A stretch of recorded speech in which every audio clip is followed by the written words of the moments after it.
नमस्कार दोस्तों, हमारा आज का टॉपिक है फुटवेयर इंडस्ट्री में BIS सर्टिफिकेशन। दोस्तों, हमारा देश चाइना के बाद जनसंख्या में दूसरे नंबर पर है और फुटवेयर प्रोडक्शन में भी चाइना के बाद दूसरे नंबर पर ही है। यानी हमारे देश में एक साल में 150 करोड़ जोड़ी जूतों से भी ज़्यादा का प्रोडक्शन होता है। और ऐसे में अगर जूतों को क्वालिटी कंट्रोल सर्टिफिकेशन मिल जाए तो फिर कहना ही क्या। DPIIT, department for promotion of industry and internal trade, जो कि ministry of commerce government of India के अंतर्गत आता है, अब इसने फुटवेयर मैन्युफैक्चरिंग के सारे क्वालिटी कंट्रोल ऑर्डर्स QCOs के लिए क्वालिटी सर्टिफिकेशन मैंडेटरी कर दिया है। और ब्यूरो ऑफ इंडियन स्टैंडर्ड यानी BIS इसकी सर्टिफाइंग एजेंसी होगी। BIS की स्थापना 1986 में BIS एक्ट ऑफ पार्लियामेंट के द्वारा की गई। अगर कोई फुटवेयर मैन्युफैक्चरिंग यूनिट BIS के लिए लाइसेंस लेना चाहती है तो उसको www.manakonline.in पर जानकारी मिल सकती है। इसको अप्लाई करने के लिए दो प्रक्रिया होती हैं, एक है नॉर्मल प्रोसीजर और दूसरी है सिंप्लीफाइड प्रोसीजर। नॉर्मल प्रोसीजर में मैन्युफैक्चरिंग यूनिट को अपने नियरेस्ट BIS के ऑफिस में अप्लाई करना होता है।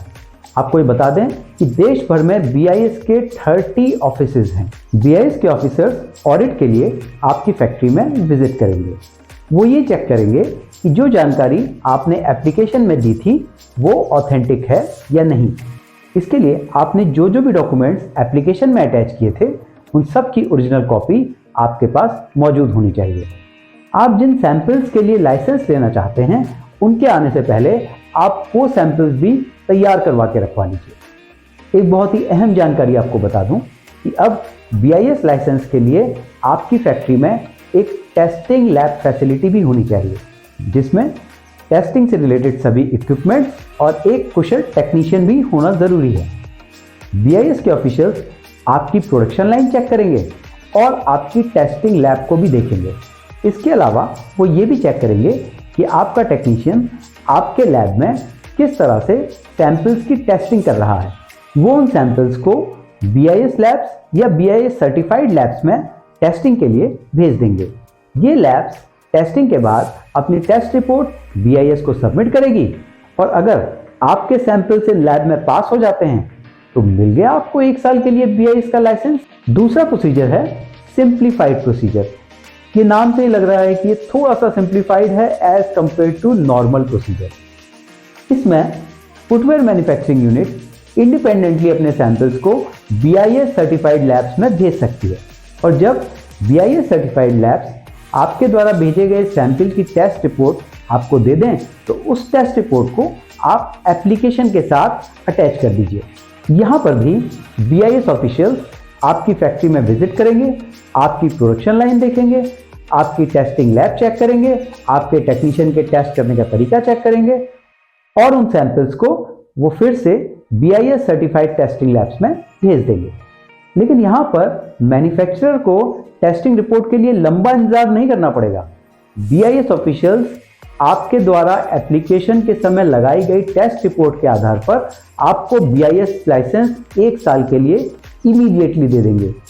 ये प्रोसेस समय तो बचाती है, लेकिन यहाँ पर मैन्युफैक्चरर के लिए डबल बर्डन हो जाता है क्योंकि टेस्टिंग के डबल चार्जेस आपको ही तो देने होंगे। अब आइए जान लेते हैं कौन कौन से डॉक्यूमेंट ज़रूरी हैं BIS सर्टिफिकेशन के लिए। आपके पास फैक्ट्री के रजिस्ट्रेशन डॉक्यूमेंट होने चाहिए, जैसे कि registration certificate, lease agreement, rent agreement, GST license वगैरह वगैरह।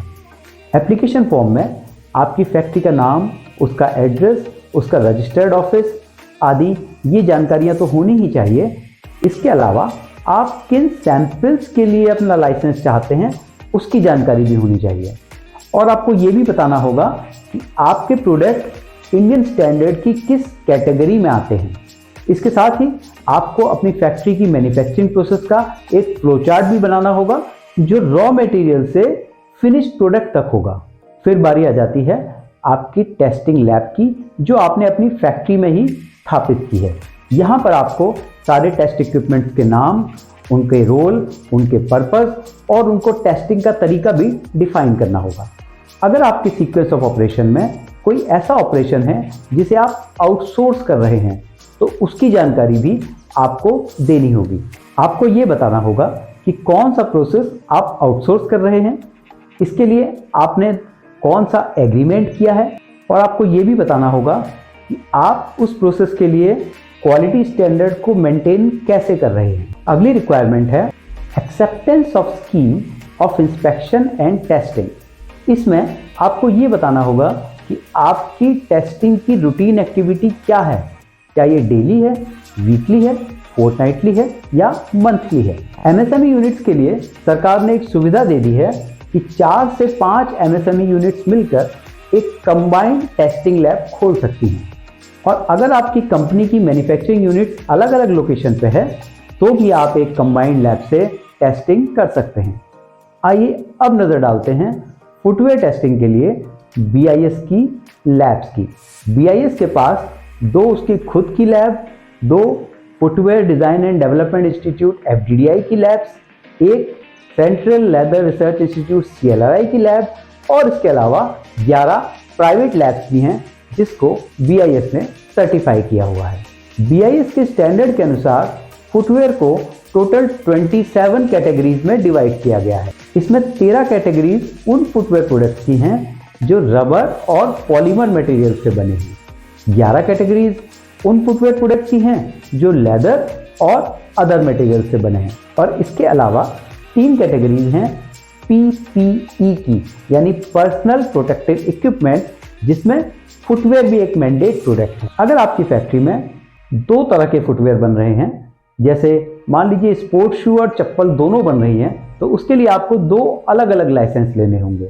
और अगर आपकी फैक्ट्री में चप्पल के बहुत सारे डिजाइन्स या वेरिएशंस बन रहे हैं तो उसके लिए एक ही लाइसेंस काफी है। BIS केवल फुटवेयर मैन्युफैक्चरिंग यूनिट्स को ही सर्टिफिकेशन देता है। अगर आप बायर हैं, रिटेलर हैं, होलसेलर हैं या डिस्ट्रीब्यूटर हैं तो इसके लिए आपको BIS सर्टिफिकेशन की जरूरत तो नहीं पड़ेगी, लेकिन आपको ये इंश्योर करना होगा कि आप जिस मैन्युफैक्चरिंग यूनिट से अपने प्रोडक्ट्स ले रहे हैं उसको BIS का लाइसेंस जरूर मिला हो। इंपोर्टर्स के लिए BIS ने FMCS यानी फुटवेयर मैन्युफैक्चरर सर्टिफिकेशन स्कीम के अंतर्गत लाइसेंस देने का प्रावधान बनाया है, जिसकी जानकारी आप मानक-online.in पर ले सकते हैं। तो आइए जान लेते हैं क्या है लास्ट डेट BIS लाइसेंस लेने की। अगर आप स्मॉल एंटरप्राइज हैं और आपका टर्नओवर 5 करोड़ से 50 करोड़ के बीच में है तो आपके लिए BIS लाइसेंस की अंतिम तिथि है 1 जनवरी 2024, और अगर आप माइक्रो एंटरप्राइज हैं और आपका टर्नओवर 5 करोड़ से कम है तो आपके लिए BIS लाइसेंस लेने की अंतिम तारीख है 1 जुलाई 2024। पहले ये 1 जुलाई 2023 थी, जो अब सरकार द्वारा बढ़ा दी गई है। BIS सर्टिफिकेशन का फायदा ये है कि अब कस्टमर को BIS सर्टिफाइड क्वालिटी प्रोडक्ट मिलेगा। तो अगर क्वालिटी प्रोडक्ट की बात है तो ऑल इज वेल। दोस्तों, ये वीडियो आपको कैसा लगा कमेंट बॉक्स में लिख के जरूर बताइएगा, और हाँ, अगर आप BIS के बारे में और अधिक जानकारी चाहते हैं तो भी आप कमेंट बॉक्स में लिख सकते हैं। आपकी क्वेरीज के बेस पर ही मैं BIS का अगला वीडियो बनाऊंगा। अगर आप फुटवेयर टेक्नोलॉजी के बारे में नॉलेज लेना चाहते हैं तो नीचे डिस्क्रिप्शन में मैंने अपने द्वारा और अपने को ऑथर श्री AB सुरेश जी द्वारा लिखी गई एक book ABC of footwear technology का लिंक दिया है, आप उससे भी अपनी नॉलेज बढ़ा सकते हैं। तो इसी के साथ इजाजत दीजिए वरुण गुप्ता को, मिलते हैं अगले वीडियो में।